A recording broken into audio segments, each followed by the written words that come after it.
राज्य सरकारचा कांगावा खोटं बोलणं हा अजूनही सुरूच आहे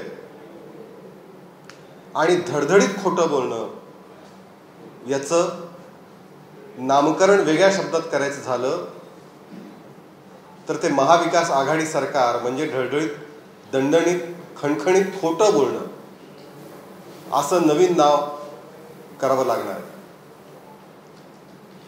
मी सकाळी कुठेतरी बघितलं की संजय राऊत म्हणाले की आम्ही भोंगे लावून झालेल्या कामाचं सांगत नाही. मुळामध्ये भोंगे लावून सांगायला काहीतरी काम असावं लागतं. काही कामच नाहीये आणि मग नुसतं खोटं बोलणं हेच नेमकं जीएसटीच्या बाबतीमध्ये केंद्र सरकारच्या विरोधामध्ये राज्य सरकारने सुरू केलं. तुमच्या सगळ्यांच्या माहिती आहे की सगळ्यांना माहिती आहेच, जीएसटीची अमाऊंट दर ठराविक टप्प्याने ही दिली जात असते. या सध्या जो एप्रिल मे सुरू आहे जीएसटीच्या नियमानुसार सगळ्या देशातल्या सर्व राज्यांनी मिळून केलाय. तो देय ऑगस्ट मध्ये, पण तरी सुद्धा केंद्र सरकारने 31 मे म्हणजे कालपर्यंतचा देशभरातला 86,000 कोटीचा जीएसटी वाटप केलं. त्यात महाराष्ट्राला सर्वाधिक 14-15 हजार कोटी मिळाले. महाराष्ट्राचा एक नया पैसा केंद्राकडे आता शिल्लक नाही. मात्र तरीही जीएसटीच्या नावाने ओरड सुरू आहे. केंद्रातल्या सरकारने पेट्रोल डिझेलचे भाववाढ कमी केले, दरात कपात केली. त्यावेळी पण हीच रड, आमचा जीएसटी द्या, आमचा जीएसटी द्या. आता 100% जीएसटी हा देऊन झालेला आहे. भारतीय जनता पार्टीची ही मागणी आहे की आता तरी वॅटचा, पेट्रोल डिझेलवरचा वॅट आहे तो 50% कमी करा.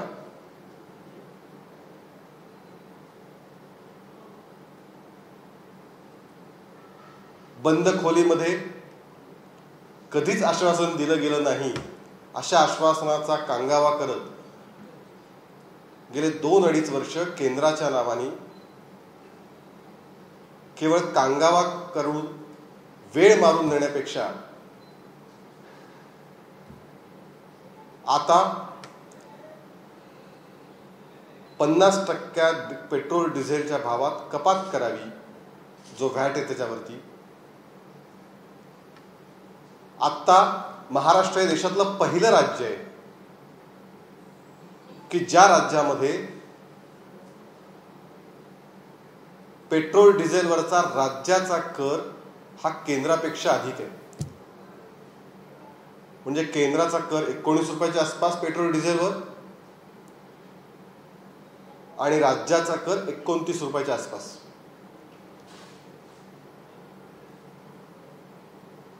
केंद्र सरकारकडे जीएसटीच्या निधीमध्ये जो गोळा होतो तो 25,000 कोटीच फक्त होता. पण केंद्राने राज्य सरकारपर्यंत रडत नाही बसले. त्यांनी स्वतः निधीची व्यवस्था केली आणि 86,000 कोटी, 86,912 कोटी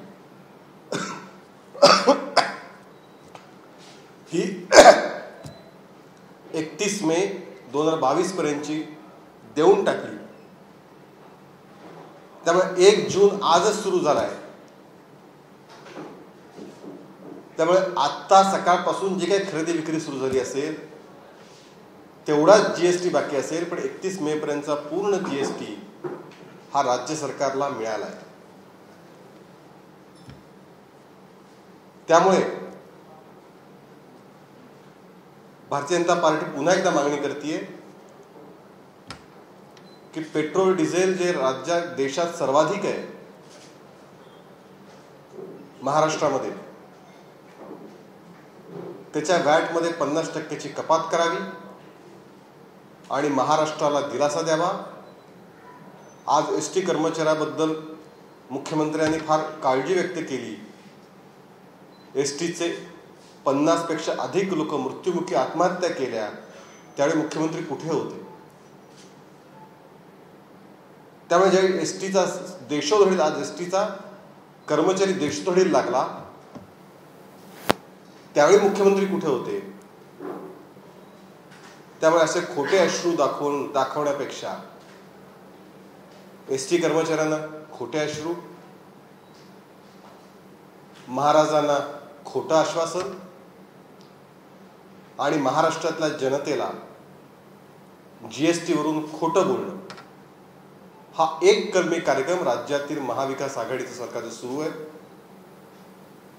तो थांबवावा आणि महाराष्ट्रातील जनतेला दिलासा द्यावा ही आमची मागणी.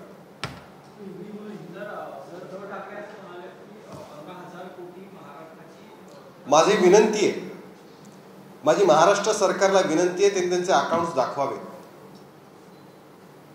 केंद्र आणि राज्य केंद्र आणि जर केंद्राकडे खरंच निघत असतील तर केंद्र त्यामध्ये काही विषयच येणार नाही. पण नुसतं प्रत्येकाने यायचं आणि जीएसटी राहिला, ज्या अर्थी केंद्र सरकारने 100% काल जीएसटी कुठल्या राज्याला किती निधी दिला हे केंद्राने छाती ठोकपणे सांगितलं. महाराष्ट्र सरकार आपले अकाउंट्स कुठल्या हिशोबाने राहिले ते दाखवायला तयार आहे का? माझी विनंती आहे. असा खोटेपणा करण्यापेक्षा खरंच आपले अकाउंट शेअर करा, केंद्रासोबत दाखवा. ते तुम्ही करणार नाही आम्हाला नक्की खात्री.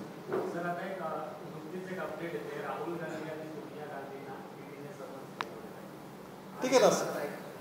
नाही, असं आहे की या देशामध्ये घटनेप्रमाणे राज्य चालतं. या सगळ्या संस्था स्वायत्त आहेत. मुळात राहुल गांधी, सोनिया गांधी एका प्रकरणात जामीनदार आहेत, आपल्याला माहिती आहे. जर त्यांना त्याच्याबद्दल काही आक्षेप असेल तर ते न्यायालयात जाऊ शकतात. या यंत्रणांनी आपल्या पद्धतीने तपास करावा. सरकार त्याच्यामध्ये हस्तक्षेप करत असेल, केंद्र सरकार, असं वाटत नाही. महाराष्ट्रात ज्या पद्धतीने दडपशाहीचं सरकार चालतं, दडपशाहीने जुलुमशाही महाराष्ट्रात चालते. राज्य सरकारच्या विरोधामध्ये बोलाल तर तुमच्यावरती कारवाई करू, पोलीस कारवाई करू. साधं तुमची गाडी मंत्र्याच्या गाड्याच्या समोर चालत असेल तरी तुमच्या कानफडीत खावी लागते. ही महाराष्ट्रातली परिस्थिती आहे. इतकी जुलमाची, दडपशाहीची परिस्थिती महाराष्ट्रात आहे. केंद्रीय संस्था आपल्या पद्धतीने काम करतायत, याबद्दलही कोणाला आक्षेप असेल तर ते न्यायालयात जायला मोकळे. मला असं वाटतं, मी उदाहरणासहित देऊन सांगतो की तुम्हाला त्यातलं माहिती आहे. अनिल देशमुख असतील, नवाब मलिक असतील, हे तर न्यायालयात या केंद्रीय यंत्रणांच्या विरोधात गेले होते आणि केंद्रीय यंत्रणांच्या विरोधात न्यायालयात गेल्यानंतरही न्यायालयाने त्यांना दिलासा दिला नाही. ज्या बाकीच्या अनेक 1-2 खटल्यावर चर्चा केली जाते ती प्रकरणं सुद्धा न्यायालयाच्या आदेशानंतर सीबीआयकडे गेली किंवा केंद्रीय यंत्रणांकडे गेली. म्हणजे एकीकडे राज्य सरकार गेल्या वर्षभर सातत्याने न्यायालयामध्ये फटकारे खात आहे, हे आपण बघतोय. कारण मुळातच महाराष्ट्रामध्ये दडपशाही आणि बाकी सगळ्या गोष्टी सुरू आहेत. नॅशनल हेराल्ड सगळे समन्स आहेत, पण हे प्रकरण खूप जुनं आहे. जाणीवपूर्वक आता म्हणजे सरकार उलथापालथीसाठी हे आणलं जाते असं आता काँग्रेसची प्रेस झाली आहे. त्या सरकार उलथापालथ करण्याचा प्रश्न येतो कुठे? याच्यामध्ये कुठलं सरकार उलथापालथ करणार? यात सरकार उलथापालथ करण्याचं आहे काय? म्हणजे काँग्रेसची आहे कुठे सरकार? महाराष्ट्रात तर त्या काँग्रेसला कोणी विचारत नाही. महाराष्ट्रातले काँग्रेस नेते ओरडत आहेत, आम्हाला सन्मान नाही, आम्हाला अमुक नाही, तमुक नाही. त्या महाराष्ट्रात तर त्यांना कोणी विचारत नाही. त्यामुळे उगाच असल्या पद्धतीने काहीतरी तर्क, म्हणजे काँग्रेसने आता तर्क पद्धतीने बोलणंही सोडून दिलं काय असा प्रश्न पडावा, इतकी गंभीर वैचारिक परिस्थिती कांग्रेस आली. हम ये कहते हैं, अगर ये मामले में बिल्कुल जो सरकार ने वो लगातार सरकार के खिलाफ, मैंने वही बात की, महाराष्ट्र में सरकार के खिलाफ बात करोगे तो पुलिस की कार्रवाई होती है, सोशल मीडिया पे लिखोगे कुछ न कुछ एक्शन होती है, आप मंत्री के सामने गाड़ी चलाओ तो भी कांस्टेबल आके मारता है आपको. ये महाराष्ट्र की हालत है. लेकिन जो इंक्वायरी करनी है करने दो। मुझे लगता है इसमें पूरी तरह से सामने सच आहे। हाच मराठी दरेकर नंतर आता सोमय्या यांच्यावर गुन्हा दाखल, दरेकरांच्या बाबतीत देखील तपास परत एकदा करा असे काही आदेश मिळाले? नाही, असं की तुम्हाला तेच सांगतोय, महाराष्ट्रामध्ये दडपशाही जुलुमशाही याला म्हणतात की सरकारच्या विरोधामध्ये तुम्ही बोललात तर तुमच्यावरती पोलीस कारवाई, तुम्हाला पोलीस अटक करतात, पोलिसांकडनं काही गुन्हे दाखल होतात किंवा अन्य प्रकारे गोष्टी होतात। साध्या मंत्र्यांच्या समोर गाडी चालवली तर पोलीस कॉन्स्टेबल मारतो तुम्हाला।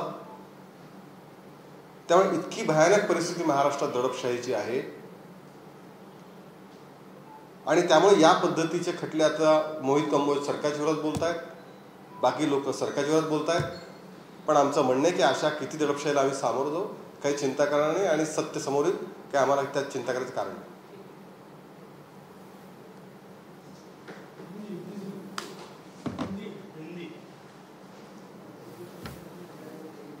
महाराष्ट्र की जो मौजूदा सरकार है वो एक प्रकार से झूठ बोलने में हर दिन नया रिकॉर्ड कर रही है। आप सब जानते हैं कल केंद्र सरकार ने देश के सारे स्टेट्स को जीएसटी रिटर्न उनका था वो दे दिया। 31 मई 2022 तक का जो भी उनका रिजर्व था वो दे दिया। अब महाराष्ट्र सरकार का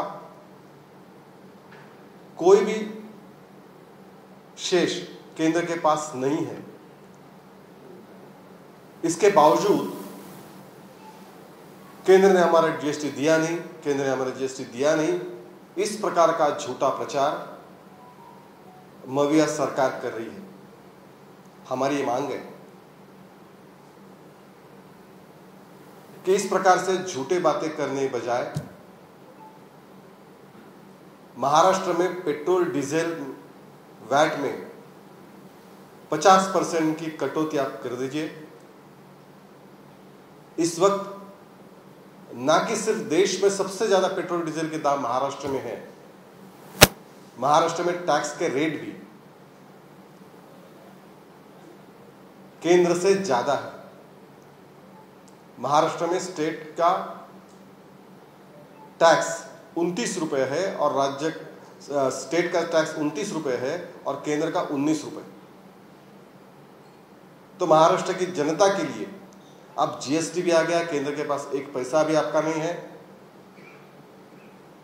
तो अभी पैसा आने के बाद, तो वैसे ये पैसा देना अगस्त तक लिमिट थी, लेकिन उसके पहले ही पैसा दे दिया गया। हमारी ये मांग है कि अभी आप 50% टैक्स में पेट्रोल डीजल में जो है वो कम कर दीजिए, कटौती कर दीजिए। ये भारतीय जनता पार्टी की मांग है।